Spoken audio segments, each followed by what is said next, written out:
Guidance is internal. Ignition sequence starts. 5, 4, 3, 2, 1, 0. All engine running. Liftoff. We have a liftoff.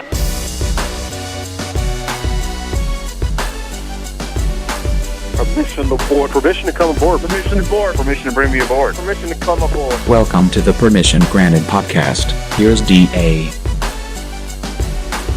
All right, welcome inside the freshest edition of the Permission Granted podcast, everybody.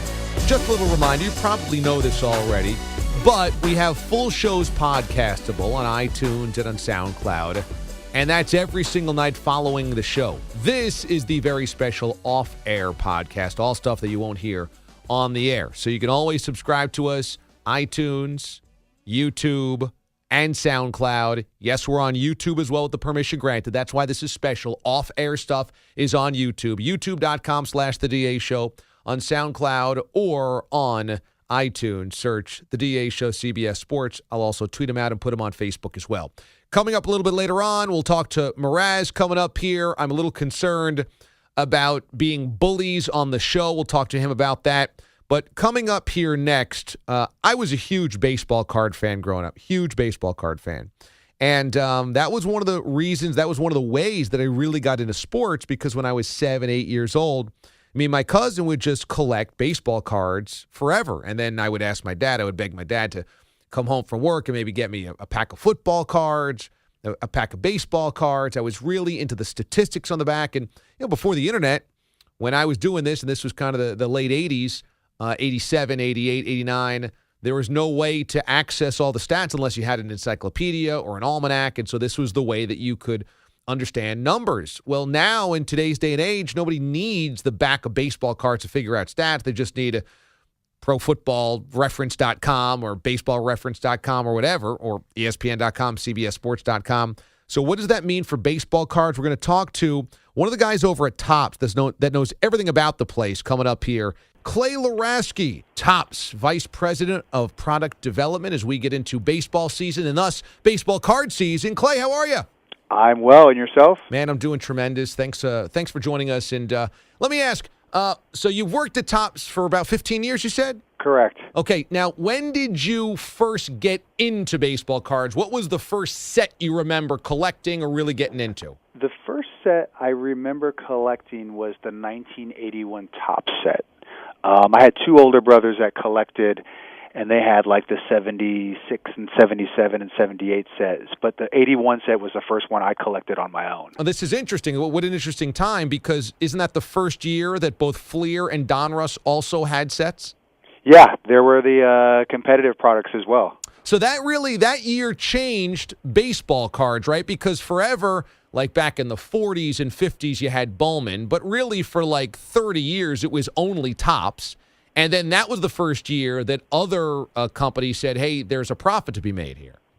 Correct. So how did that change baseball cards? Because we know through the 80s, the industry boomed. How did that year change maybe what Topps did or the industry in general? Right. Well, as we got into the late 80s and the early 90s, there were just billions and billions of cards being printed, and it hit a saturation point where it also became very confusing. People that collect like to complete, and it was very hard to complete and focus when you had so many different products.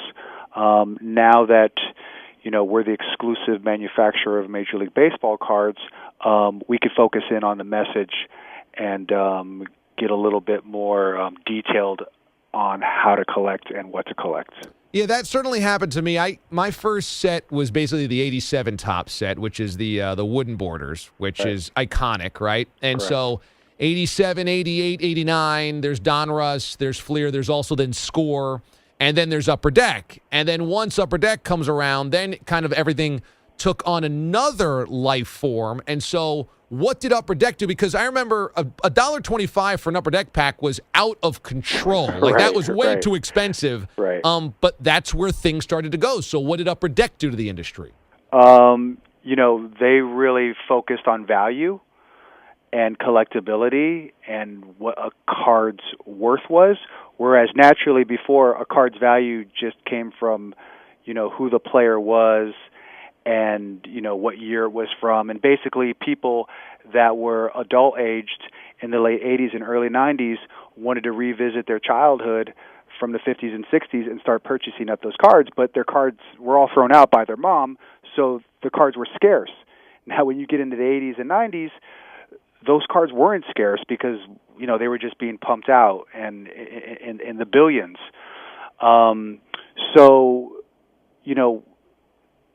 With the arrival of Upper Deck and the first pack that cost $1, there was a real focus on value of what your cards are worth, and less of a focus on, hey, let's collect because we love collecting. And then the focus kind of became with adults, right? Because then adults, instead of the kids, the adults were like, well, I can afford these packs, so I'm going to go after the value of them, where your 10-year-old kid still didn't really care about the specific monetary value. And then that seems to be where everything changed for collecting baseball cards. Would that be fair? Yeah, no, that's completely fair. It became about the value. The focus became less about getting kids interested in collecting, and now we're trying to flip that back to the roots of what it was about. And this year we have a huge focus on sampling, because we know that if we can get packs into kids' hands, they can discover the joy of opening baseball cards. So we have a huge program this year set up. Going into stadiums, kids are going to be able to find more baseball cards for free to get a look at what we're doing more than ever. So we're excited about that. And look, it's not going to happen overnight, but as a company, we are more focused than ever on trying to bring kids back into the fold of collecting. Well, I love to hear that, because I mean, that's part of the magic of being a sports fan when you're a kid, and that's part of the reason that I work in sports now is how glued I was to football and baseball cards and collecting top sets. But the thing is, when you and I were kids, there was no internet, so there's no way to access statistics on a daily basis. And so the cards became my encyclopedia. The cards became my point of reference. Today with the internet, why would a kid, what's different about the modern kid in collecting, since he's got access to all these things anyway that we used to kind of go to baseball cards for? Right. No, that's a good point. I mean, kids definitely have more mediums to digest information, whether it's the internet or television, whereas like in the 1950s, if you lived in the middle of nowhere and your favorite player was Mickey Mantle, the only time you would have saw Mickey Mantle in full color with full statistics was on a Topps baseball card. So we still believe that there is a true power, and from what we've seen, there is a true power with having that physical baseball card in your hand and collecting it, and having a goal of having a full collection. But the other piece of that is going where the kids are, and one way we're doing that is digitally. We have a very popular app out called Bunt, B-U-N-T, and it's basically digital trading cards on your phone, and you can not only open up packs digitally, but you can play the cards like you play fantasy baseball, so you can collect them and trade them as well. So, and how has the popularity been on something like that? It's been very popular. We launched it 2 years ago, and this is something that we believe is truly the next level of what we're doing at Topps. Yeah, I mean, because that's where everything is going, is digitally, and that's what kids are doing now. And so instead of asking them to collect packs and opening up physical baseball cards, if they're collecting kind of digital cards on their iPad or their Xbox, that would seem to be an easier sell to the modern child. Right, and then the ultimate goal with that is then marrying the physical product with a digital product and having them both coexist and having them feed off of each other. So you said that Topps is the exclusive, and I think that'll surprise a lot of people of a certain age, because there used to be so many baseball card or football card companies. Right. What's exclusive about Topps? So none of the other, like Upper Deck, doesn't make cards anymore? They are not making the baseball cards anymore. We're the only company making officially licensed Major League Baseball cards. So wow, so everybody else folded. Yeah, there's a couple competitors out there, but we're the only ones doing official MLB cards now. So how can competitors make cards if they're not licensed by Major League Baseball? They can get licenses from players. Okay. So, they just can't show them in Major League uniforms. oh, so this is interesting. So this is like these are like the old football cards for Topps, right? This was like 78, 77, when those cards had all the logos airbrushed off of the helmets. Yeah, I mean, I wasn't around at that time. But I'm you not know sure the history of the Topps Yeah, I'm cards. not sure exactly how that relationship worked, and I know exactly what those cards are because I had the Joe Montana rookie card. And, Yeah, right. It's like he's like, hey, he's got the gold helmet, but where's the logo? Yeah. But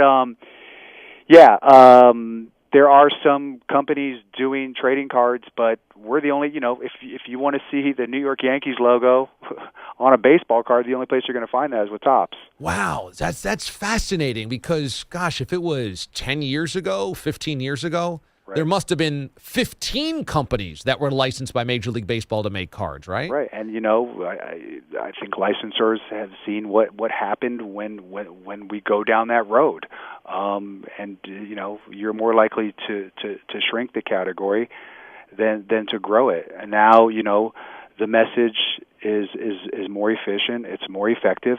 And look, at the end of the day, we've been doing baseball cards since 1951. We know how to do it. We're part of the fabric of the game, and we've been there since the beginning. And we go to every year. We go to spring training and we meet with the players, and it's kind of an unwritten thing. But one of the rites of passage to becoming a Major League Baseball player is you get that first Topps card, and these players who obviously have a ton of things going on, when we walk into the clubhouse and give them that Topps card, you'd think you're giving them like another signing bonus. So it's great to just be a part of the game, and we have been for so long. So that's it. That's really cool. And since Topps came out on the other end of this and we're kind of the lone standing company now still making baseball cards, did you guys have to talk Major League Baseball into this, saying, hey, the best bet is not to license a lot, or did you go directly to Bud Selig? I mean, how does that work? I mean, we just pitched ourselves as the company that can make baseball cards the best. And I think, our history and what we've done and, this tradition that we've built that's become an annual tradition over, the last 60 years kind of speaks for itself. But did Bud Selig, who makes the final decision on something like that? To be honest with you, I don't know how involved the commissioner gets and so forth. Because that's a big deal. I mean, it's a big. If there's only one company that makes baseball cards, and that was the thread that binded generations forever, it's a big decision. And I'd like to know. I mean, I maybe you don't know. If baseball said, "Hey, we're losing a generation because there's too many baseball cards," or if it's the companies that went to baseball and said, "You're losing the generation," because somebody had to kind of make this connection here. Oh, I'm sure it was a mutual decision as far as where we're going in the trading card industry. And you look at baseball cards now, and it's not what it was in the late 80s or the early 90s, but it's healthy. And like I said, part of the reason is because that message is much cleaner than it was when you and I were collecting in the late 80s and the early 90s, when you would walk into a shop and you'd see, like the likes of Score. I mean, there's brands, I don't even remember the names of all of them, but there were a ton of them. Do you still have your trading card collection? I do. I don't know if it's still in my mom's basement or if she put it in storage. Well, where is it? You got to know this, Clay. So, did you have one of these epic collections or what? I mean, I was a huge Topps fan growing up, so it's awesome to be working at the company and helping make decisions on what the cards are going to look like and what they're going to, who's going to be on the cards. But yeah, I have my favorites. I grew up in the Bay Area in San Francisco, so I've been fortunate enough to watch, the Giants win the World Series the last few years. And so I was a big San Francisco Giants collector, and that joy of collecting Giants also went back to the New York Giants, so I collected the 1950s stuff as well. But yeah, I collected a little bit of everything. Now, Just a fan of the game. Yeah. Before I let you go, give us the visual inside the Topps headquarters. Are there big posters of old school iconic Topps cards? Are there regular Topps cards like strewn about? Can you just pick up a pack in the cafeteria? What's it like? Yeah, I mean, everyone that comes in and they want to, hey, Clay, can I meet you for lunch? I really know they just want to come down here and check out the office.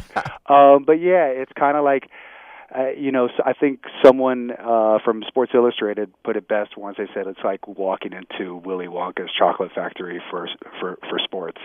So it's fun. The people here that work here are very passionate about what they do, and it shows in the products that we produce. Clay Laraski, Topps VP of Product Development, joining us here on the show. Hey, Clay, man, appreciate the time. Thanks so much, and best of luck this year with the cards. Thank you very much. Wow, that's interesting stuff. Thanks to Clay. I mean, the way that my childhood ended up unspooling was that I became a real big sports fan probably when I was 7 years old, 8 years old, 6, 7, 8 years old. It started with football. My dad was a huge New York Giants fan, and so I started watching NFL games with him, the Giants, every week. But then that kind of carried into watching every game I could and wanting to stay up for Monday Night Football, et cetera. And then, so when I was 7 or 8 years old, I started collecting baseball cards. Even before that, I had those sticker books, and so I would collect all the stickers, and I still have some of those from like the 84, 85 season. And then I collected baseball cards. I mean, I was a fiend about them through like when I was 14 or 15 years old, even into maybe 16 years old, because then I could finally drive, and then me and my buddy Mike would drive to baseball card shows at local high schools and gyms, and one was at the Howard Johnson in Middletown, New York. We used to go every single weekend. It seemed like there was one of these things that we would track down, and not on the internet. We would have to look up in the newspaper where they were going, or in a trade publication, or you would send out for a newsletter, and we would track these things down and look for these deals and look for the old school cards. And we started getting bored with the new stuff. There was the Topps Stadium Club and the Fleer Ultras and the Donruss this, and you just, as Clay just mentioned, you could not keep track of all of the cards. And then it was interesting. There was a turning point, and I should have my buddy Mike join us here on the show at some point to talk about this. We were at a baseball card show, and I had collected baseball cards and football cards almost exclusively, and not just normal ones, modern ones, but gone back and tried to get the Jim Browns or the Mike Schmidts or the Nolan Ryans. I finally got a 62 Hank Aaron, and it was like my prized possession. I loved, because I was buying them myself and trying to find good deals. And even if they're creased, I would love it. I got a 65 Mays, and I was head over heels about it. But then it started to wear on us because, you had to buy huge boxes, and it was about the inserts. And we were at a card show somewhere in Central Jersey, and it was a little card show, and we saw a group of, and there was less and less kids every year that we did it. When we started in 88, 89, 90, it was all kids with their dads or their moms. Then as you got older, it was less kids and more adults, and then older adults and like 40 and 50 somethings. And then it was just like the prospectors, and we were at this place, and we saw like 5 old dudes. And I say old, now I'm 36, but they were probably in their 50s, and they were just ripping open packs, not caring what they got, and looking for a Troy Gloss rookie. They were fiending for a Troy Gloss rookie, and they would just throw the rest of the cards across the table, rip packs, just looking for this one card. And what could a Troy Gloss rookie now be? What could that have? I mean, $3, $7, and it typified everything. And we were just like, we're out. That's not why we got into it. We got into it for the old school cards and to kind of like collect the legends and to look at the stats and to just rifle through packs to try to find one, crappy Troy Gloss rookie card and nothing else matters. You didn't care what you got. It was like, no way. And that was probably 95, and that was it.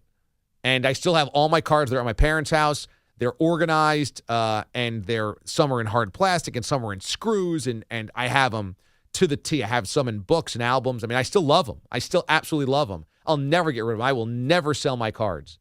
But it jumped the shark, and so it was wild to hear Clay say that there's only Topps makes baseball cards anymore. That's pretty cool. I don't know how you really quite sell to the modern generation, but I'm glad that they're doing okay because there's a soft spot in my heart for collecting baseball cards. All right, thanks to Clay Laraski for joining us here from Tops. Really interesting stuff with him, and Mraz joins me now. Mraz, how we doing? I'm doing great. Little reminder that people can subscribe to us on both SoundCloud and iTunes. The DA Show, CBS Sports, search that. We tweet them out and put them on Facebook as well, but on YouTube, youtube.com/The DA Show. I'm a little concerned, Mraz, about last night's show, which would be Tuesday night's show. With good reason, I would think, if I know where you're going with this. Well, where do you think I'm going? With us ganging up on Moralia, I'd assume. With us ganging up on Moralia. Yeah, so we were doing the champ of the chump, and my champ was the Kentucky Wildcats because we found out Karl Anthony Towns with the guy on the shoulder. Karl Anthony Towns has an imaginary friend called Carlito that he uses as like his personal critic to focus and make him play better. Yeah, influence him, push him harder. And then, so he was my champ, and then I also kind of double champed because I also wanted to give some love to Willie Cauley-Stein because he's got the neck tattoo that says Hakuna Matata. It means no worries for the rest of your days. Right. And so I said champ was Karl Anthony Towns and Carlito, and Moralia played the sounder. Right, which was the right thing to do. And then you and I started getting into Willie Cauley-Stein's tattoo, and then I pointed to Moralia, and Moralia was a deer in headlights. Yeah, he's sitting there eating an avocado. He goes, why is he pointing at me? And I'm looking at him. He waits. It was a full 2 Mississippi count, I think. Yeah. And then he finally fired the champ again. And, we all looked at him like, come on, man. Yeah, you got to be on top of this. And he said, well, you already had a champ. Right. And both you and I flipped out. Right. We're like, pay attention. He didn't already have a champ. He combined the champs. And yet, when we went back to the videotape during the commercial break, we were wrong. He was right. Which is amazing that us two could sit there talking like that and have no idea that a champ was already announced and that sounder played. So here's my concern.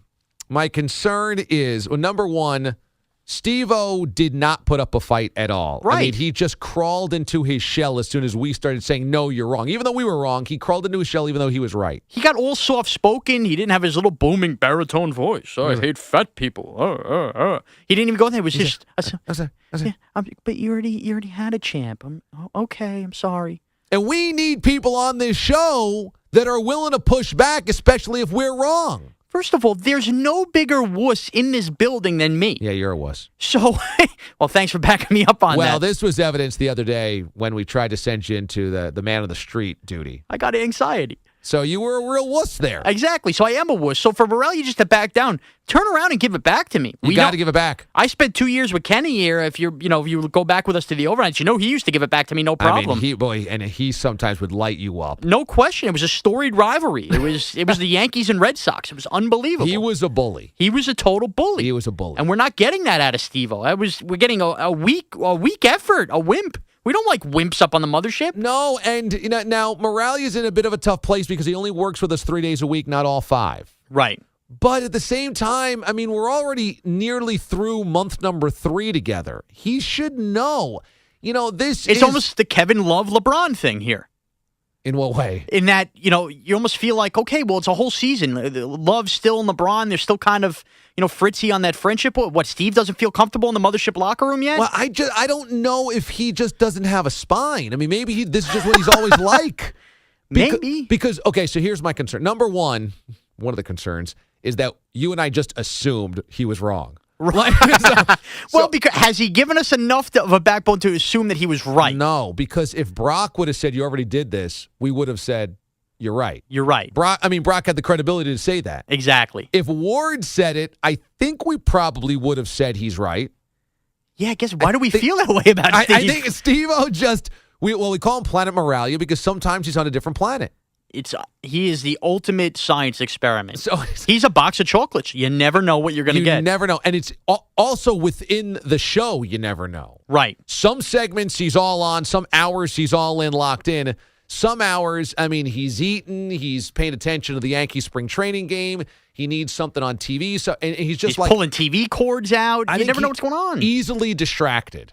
Totally easily distracted. A perfect example, during the show, he's supposed to call all our affiliates and let them know, we have a shorter break coming. The guy's outside heating up his chicken. I'm calling him. I'm like, hey, did you ever call them? Because I knew he didn't. He comes back in. He goes, what? What's the matter? What's the matter? We got all these affiliates we got to worry about. Can we focus here? Yesterday, he got caught after the show. You had headed out. I was working on some stuff after the show. And he ended up getting kind of caught in one of those vortexes where we have these huge audio sound archives. And so he's just kind of going through and playing these really funny sound clips. And just making everybody in the newsroom laugh because he's blasting them. But he was doing it for about 20, 30 minutes. And then finally I heard him go, okay, enough messing around. I really got to focus here. And he was just telling it to himself. So he's a head case even to himself. It's almost like he's got a Carlito next to him. Yeah, that's true. Planet Moralia is kind of his own Carlito. So that's my first concern, that we just assumed he was wrong. And then the second one is we're kind of bullies because we beat him down on the air saying, you're wrong, you're wrong, you're wrong. And he was backed into a corner. He didn't even think he was right. Which is terrible. If you know you're right about something, don't get mind warped into thinking you're not. He needs to get tougher. And you know what? We talked to him about it. Hopefully now he takes it in stride and he doesn't try to become the aggressor. Yeah. I don't think he can be the aggressor. Boy, that would be a real table turn if he could. I don't think he's like that. Which is odd that this switch to the Knights has me being an aggressor, which is the opposite. You took on Kenny's personality. It was unbelievable. Sometimes you really do. You kind of get angry at the guys. You're kind of short-tempered sometimes. You roll your eyes when either one of them, are not completely on board. And this was all the stuff that Kenny would do to you. It's unbelievable. I can't believe the morph. I think I realized somebody needed to fill that role, and I stepped up. It's Freaky Friday. It is Freaky Friday. Man, that's unbelievable. I apologize to everybody. It's interesting. So the second part is I want you to do this man on the street thing. So we have the guys from WFAN who work in the same studios as us, the same kind of newsroom area. They were doing their fantasy baseball draft. Right. And they were doing it here at work. And so they're all locked in. They're all intent. And I was like, this is the perfect time for somebody to go in there and ask them a bunch of dopey questions, get them upset, get them angry, and then we'll play it on the air. It'll be a classic, like, old school Letterman bit or something like that, right? So I'm like, I'm on the air. They're doing this. Mraz, you've got to go do it. And you go, okay, I'll take your phone. I'll take your iPhone. I'll go record. You come back, you had 90 seconds of content. I couldn't get anything. I froze. I froze. I was getting daggers stared at me, and I was a turtle. It went into its shell. I got very uncomfortable. You were Moralia. I was Moralia. I got very uncomfortable. I think I realized very quickly that's not my role here. I mean, I'm even ashamed. I'm getting anxiety. Like my heart is beating even discussing this. These are your friends. You know all these guys for years. And I annoy them just all the time. All the time. You have no problem bickering with people around the newsroom for everything. No, and then I cowered like a wimp. I don't get it. I don't know. I'll come out here before the show, after the show, during a commercial break. You will be undressing somebody over the Rangers and Islanders. Right. Mike Carver, Islanders fan. You will be going at his throat. If there is a Jets fan in here, like Lepresti's in here, you're destroying him. When Russell was in here, you're yelling at him. These guys go ahead and do a fantasy baseball draft. You can't even ask them a question without basically weeping. It was sad. It was pathetic. What is that about? I don't know. I don't know what was wrong with me. I got a big case of anxiety. I didn't feel comfortable. It wasn't a good setting for me. It wasn't a good setting. I'm ashamed even talking about it. Yeah, I'm hoping to put this moment of my life past me and never look back. It's really weird. I don't know what this is because I guess if it's over sports, you're willing to fight? Yeah, I don't get snippy on Twitter with our listeners. I got no problem getting snippy, but in there it was just I felt very out of my element, and it was some kind of weird aura in that room that just made me feel very uncomfortable and uneasy about the whole thing. Maybe you're better in one-on-one battles. That could be. You throw me in a big man. Maybe I would stink at stand-up comedy then if I stood up there in front of a crowd. Probably would because this was like a room about 12 dudes.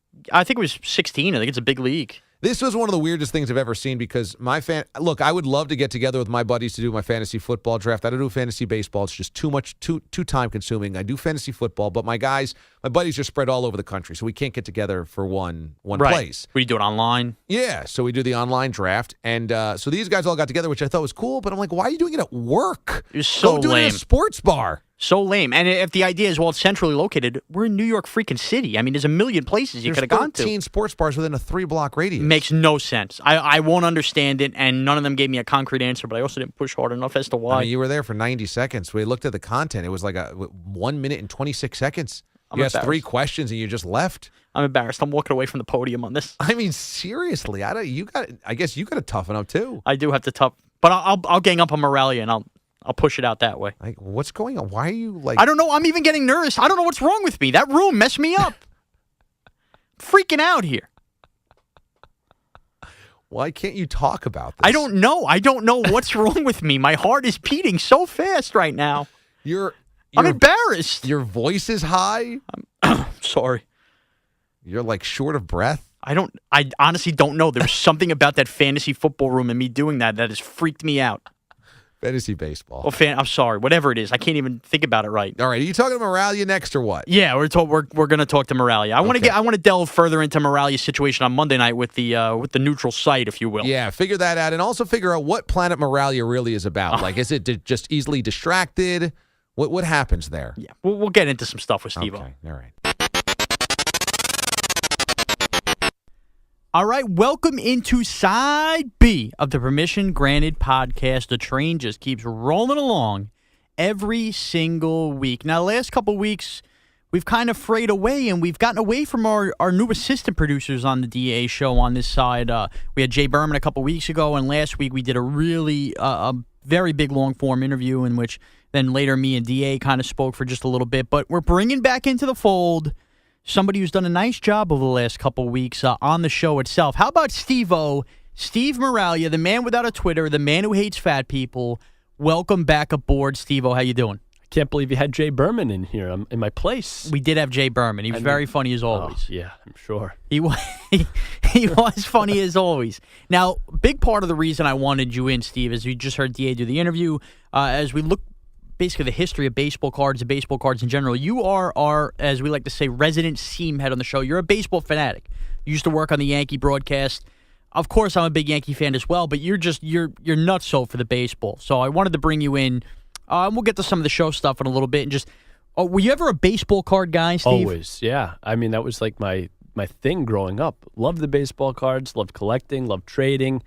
A lot of fun. Now, would that be one of those things you got, let's say, for a holiday, let's say a stocking stuffer, Easter basket? Stocking stuffer. Man, those were like my main presents. I would get full boxes of baseball cards. Yeah. Really? Oh, yeah. Now, was Topps your go-to? Were you an Upper Deck guy? Everything. I've got loads of Topps and Upper Deck still today. I have all my baseball cards. What is the most valuable card you own? Oh, boy. Oh, I'm stumping you here, huh? Yeah, you are stumping me. I have a few game-used jersey cards from back in the day when they were very rare. Now you see them a lot more. A game-used bat card. Boy, I might... Stumping you, huh? Yeah. I could give you mine. Baseball. What is it? Okay, I had in 1994, the up-and-coming prospects card, a young Derek Jeter. In the minor leagues. I have mint condition still at home. Yeah, I have a Derek Jeter rookie card, which I'm sure is pretty valuable now. Isn't it funny? Like, see, we're taking such a hard time to think about our most valuable cards and what good cards. When no matter what, whenever you open a pack, there's like I could probably go back on you don't throw out the baseball cards. I still have them all up in my parents' house and stuff. For every pack, there has to be 8 guys who turned out to be nothing. When you really think about question. It. Yeah. Like I probably have how many Deion James cards at home? Yeah, I can only imagine. Yeah. Man, it's a great question. I would actually have to go back and look at all my cards. I haven't taken them out in a long time. It's a good trip to look back and go, wow, whatever happened to this guy? A funny story though about baseball cards. Every Sunday after church, my mom would take me to the next town over, where the place was called Petrie's, and it's no longer in existence, but they had baseball cards. It candy. Was like a newsroom. Yeah, candy, all everything. That stuff. Basically, you sat down, you didn't laugh, you didn't get the giggles, you didn't, fart in the pew, and your mom wanted to reward you. I mean, I was a good kid growing up. I don't know what happened since I left home. I don't either. But no, we would go down every Sunday, and she would get me 2 or 3 packs of baseball cards. And my favorite player growing up was Don Mattingly. Donnie Baseball. He was my guy. If you were a Yankee fan, you loved Don Mattingly growing up, kids our age. And I must have had, hundreds of cards. And it was still early on when I was collecting. I still remember this. I was probably 5 years old. I always wanted a Don Mattingly card, and I could never, ever, ever get one. Wow. And so the deal was, my mom would get me 2 or 3 packs, but the deal was that she got to open 1 pack. And so she was into opening the pack. I couldn't even wait before I got home. Like we would sit Something in the about the parking lot. smell too when you open up, right? Great smell, like that cardboard, Stale sort of bubble gum smell, sometimes in the yeah. back. Oh yeah, I remember the bubble gum cards. Oh, but so the worst gum, by the way. Oh, terrible. Hard as a rock, and it didn't taste good. It didn't even last. 2 seconds, 2 bites, and that's it. Brutal. So anyway, she opened up a pack of cards, and I just saw her like with this ecstatic look on her face, and she wouldn't tell me. She made me open my other 2 packs of cards. Nothing there. A couple Yankees. I was a big Yankee fan, so I always wanted the Yankees and to put them in the sleeves and everything else. And when she handed me the pack, it was a Don Mattingly Swingman card. Oh, a Swingman card. Yeah, and so that's like that card has like the most sentimental value to me. One of those cards you would never sell, even if it was worth anything. Exactly. Kind of deal. And it's probably worth. I used to get the Beckett's and look up how much every card was. The Beckett's, that's a good call. Yeah. You forget about that. Absolutely, yeah. And I mean, I remember my good buddy Steven Rentz, who I'm still friends with today. We used to, for hours on end, we would trade cards left and right. And I mean, boy. But yeah, that Swingman card is probably my most sentimental, if I had to say. Certainly not worth anything, but worth a lot to me because, it ties in with my mom. That was like the thing that I had with my mom. My dad and I would obviously go out and have a catch all the time. But that's a sentimental thing. So I will thing. tell you what, that is my most valuable card. Okay, that's a fair enough answer. Now, I have a couple more points I want to hit on with the cards here with you. Number one, I never understood the kids that did this. I want to know if you were one of these guys that did this. The baseball card in the bicycle tire spoke to make that noise. Never did it. I would never do it either because I looked, even if it was a crappy card, I still looked at its value. Like, why am I going to ruin this card doing that? Yeah. So stupid. I never understood those kids. If you're one of those kids listening, you were an idiot. Never did it. Maybe with a deck of cards I would do it. Like an old deck but not of a baseball cards. card. Not a baseball Forget it. card at all. No, too much value. Oh, boy. Steve-O, burping up a storm I've got here. something going on here with my throat. I'm not even going to edit that out. How about that? We're going to leave that dead air in there. That should sound good. Sorry. Hit the cough button. Number two, isn't it funny how, as a young kid, you connect with baseball cards and it helps you connect with baseball players?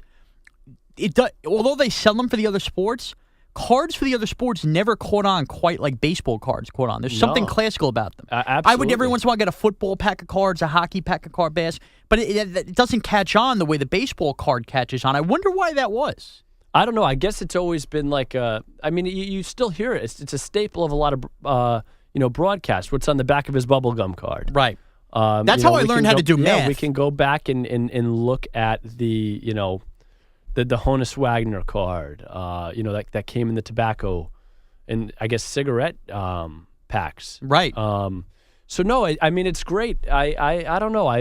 You're right. I mean that is math for any kid in first grade on. Yeah, my dad used to sit there with me with the Sunday paper. Used to have every team's box score in there for the whole week. Everybody's stats, and the same thing with the baseball cards. That's how I learned how to do math and even read to a certain extent.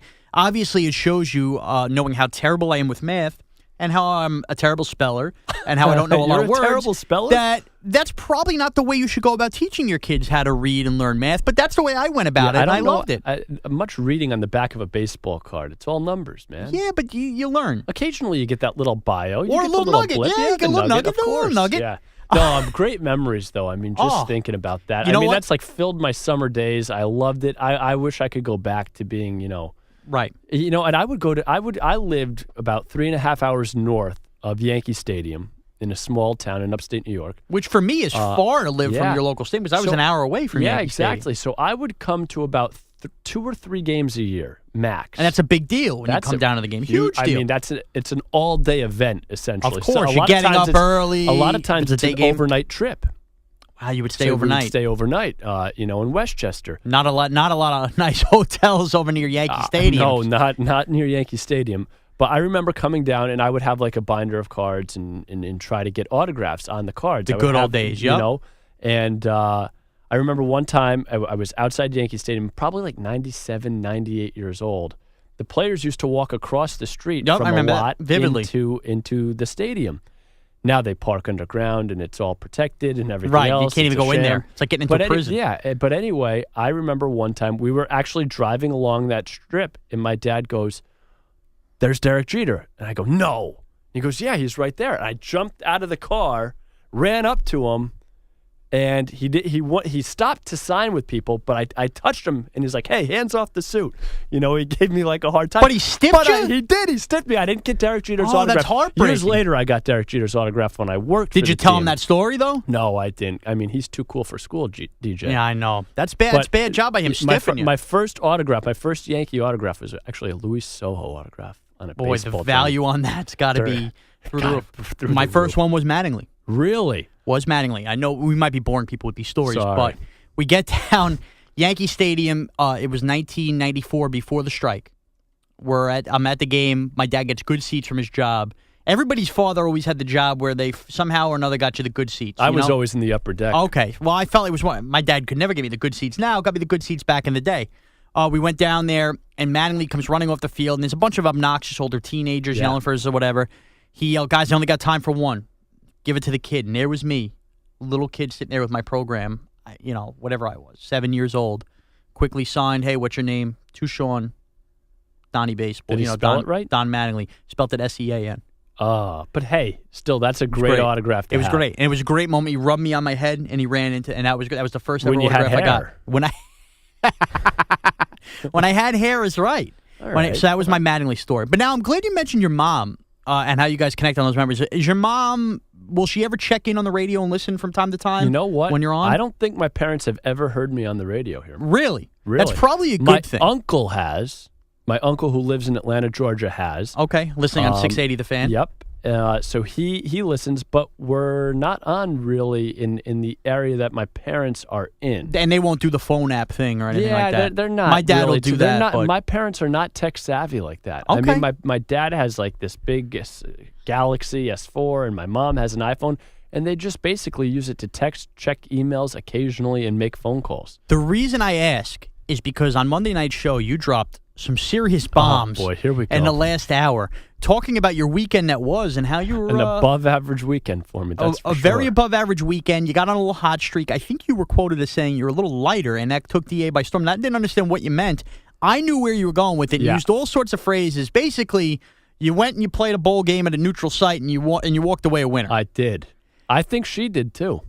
She won too, without question. She won too. So now your mother would never have heard a thing like that on the radio. There's no chance she would have checked in. My mom would be so ashamed, even for me talking about it right now. Not because of the act itself, just because I put my business in the street like that. Okay, so your mom wouldn't be proud of you. That's why I'm curious how your mom would react to something like that. Especially since I kind of like this girl a little bit, she would say.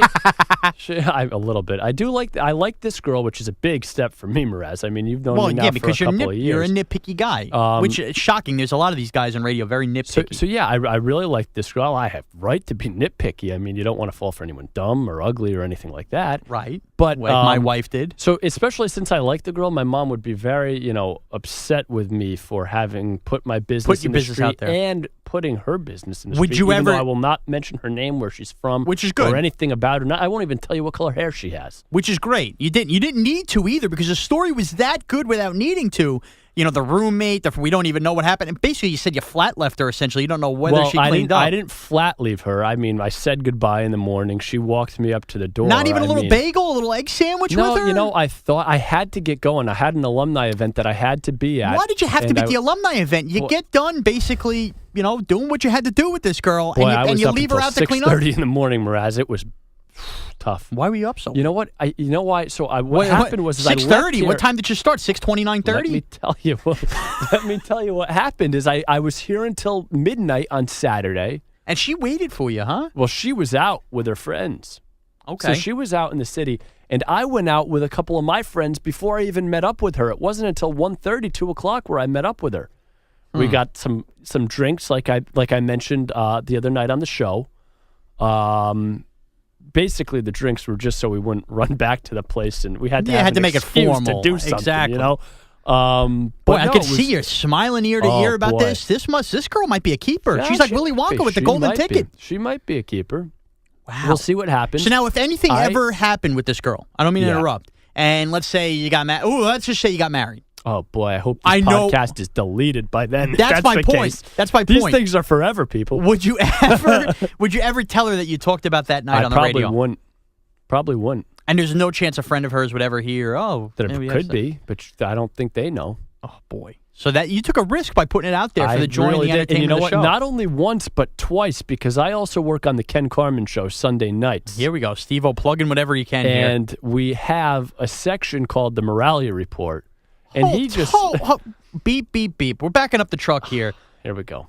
You have a section called the Moralia A segment Report on called the Sunday Moralia nights? Report on Sunday nights. What, are you kidding me? What do you mean, am I kidding you? He loves my stories. I have a lot of stories that go back years and years and years about how slimy I've been. So what do you sit there with the robe? You basically open up the Schwartzo, biography? man. Schwartzo even jumps on it. He's a big part of this. So, hold on. So this segment on Sunday nights is you giving stories with Schwartzo jumping in? Yeah. Because Kenny You loves... talk about that could be the... How long does this segment go for? 5, 6, 7 minutes. Could be the worst 5 minutes of radio in the network's entire week. Well, boy, we're starting it off right then on a Sunday morning, aren't we? Monday morning. That's what leads in Eastern there. time. Boy. Yeah.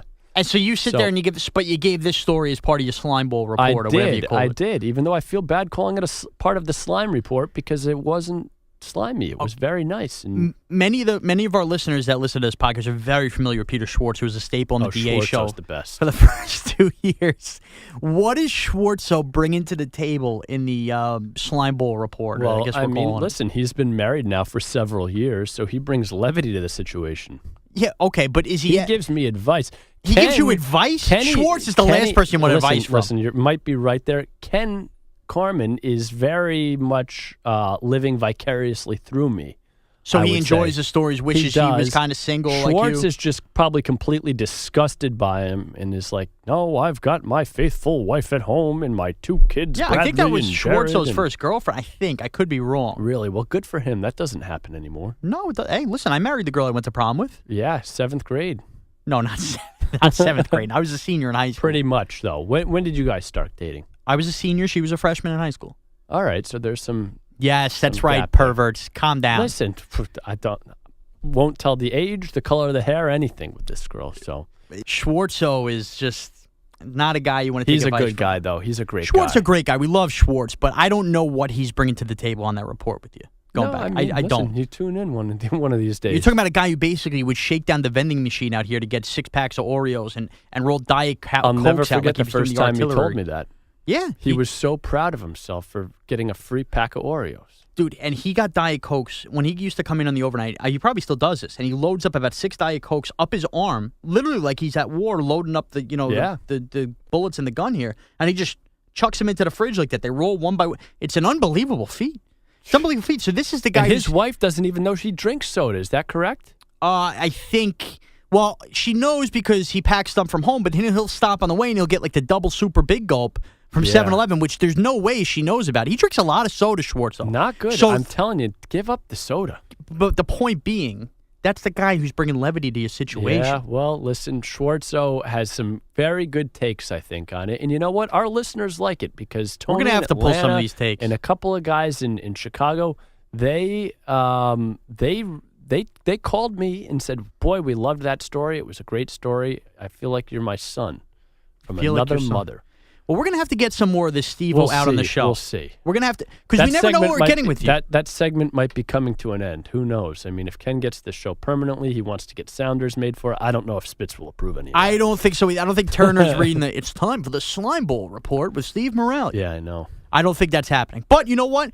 We need more nights like you had Monday night on the DA show. I think you're starting to come out of your shell a little bit on the show. What do you mean come out of my shell? I've been out of my shell. Because you never know. You're a live wire. You never know what we're getting out of you. Sometimes you're in a bad mood. We get nothing. You give us one-word answers. Sometimes you're very funny. We need to get that side of you cooking. Well, listen, I can't always be that person, I guess. You know, some days are good, some days are bad. That's what makes the good days good and the bad days bad, I guess, right? Well, you had a good day today. I'm pretty even keel. You are even keel. Well, I appreciate you having a good day today and joining on the podcast. Well, I appreciate you having me, Sean.